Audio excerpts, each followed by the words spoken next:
కండర క్షీణత వ్యాధితో బాధపడుతూ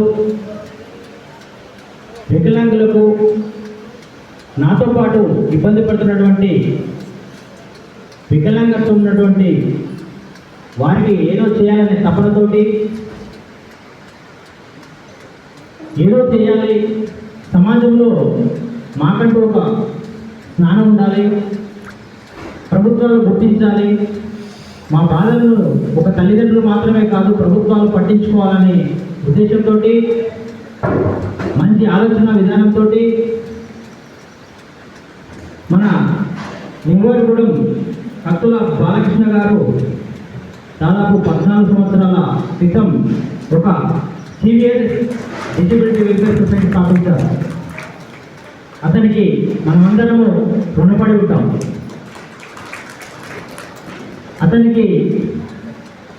అతడు కూడా మనలాగే నడవలేని వ్యక్తి అయినప్పటికీ సమాజంలో చిన్న చూపు చూడొద్దు, వికలాంగత్వం మనకు ఒకటి శాపంలా కావద్దు, మనం కూడా సమాజానికి ఎంతో అంత సేవ చేసుకుంటూ మనం కూడా మన కాళ్ళపై మనం నిలబడాలనే ఉద్దేశంతో చేసినటువంటి మహాభక్తి కత్తుల బాలకృష్ణ గారు. అంతేకాకుండా అతడు చిన్న చిన్న రచనలు చేస్తూ సమాజానికి అతని సేవలను అందిస్తున్నాడు. ఒక కవిగా, రచయితగా సమాజంలో ఉన్నటువంటి అనేక అంశాల మీద రోజు పోరాటం చేస్తూ సమాజానికి నా వంతు కృషి చేస్తున్నారనేసి తెలియపరుస్తున్నటువంటి కత్తుల బాలకృష్ణ గారికి మనము ఎప్పుడు రుణపడి ఉంటాం కాబట్టి వారికి కృతజ్ఞత తెలియజేద్దాం. కండరాలు క్షీణిస్తూ రోజు రోజుకి నా పని నేను చేసుకోవాలనే స్థితికి ఉండి నేను డిప్రెషన్లోకి పోయాను. అంటే నాకు లైఫ్ వద్దు, ఇంకా ఏదో అనుకున్నా లైఫ్ కూడా వద్దు, నేను ఉండడం వేస్ట్ అని బయటకు కూడా రాపోయేటోని, అంటే ఇంట్లో నుంచి బయటకు కూడా రాపోయేటోని. ఎవరైనా చూస్తే నేను నడుస్తుండే చూసి ఏమన్నా అనుకుంటారేమో అని సిగ్గుపడేటోళ్ళు.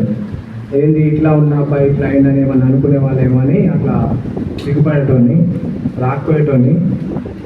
అందులో నుంచి ఇంకా నాకు ఇంకోటి కవిత్వాలు రాసే అలవాటు ఉంది. కవిత్వాలు రాసుకుంటూ ఉండేవాడిని, కానీ తోటి బాధితులకు కూడా నేను కూడా ఏదో ఒకటి చేయాలని ఒక ఆలోచన వచ్చింది. అందులో నుంచే సివియర్ డిజేబిలిటీ వెల్ఫేర్ సొసైటీ ఆలోచన పుట్టుకొచ్చింది. తోటి బాధితులకు ఏదైనా ఒకటి చేయాలనే ఆలోచనతో ఇది స్థాపించడం జరిగింది. దాదాపు ఈ 14 ఏళ్లలో మనం ఎన్నో కార్యక్రమాలు చేపట్టినాం. ఒక 100కు పైగా మనసున్న దాతల సహకారంతో వాళ్ళు లేకపోతే మనం చేసుకోలేము ఈ ప్రోగ్రామ్స్. వాళ్ళ సహాయ సహకారాలతో 100 కార్యక్రమాలు చేపట్టినాం.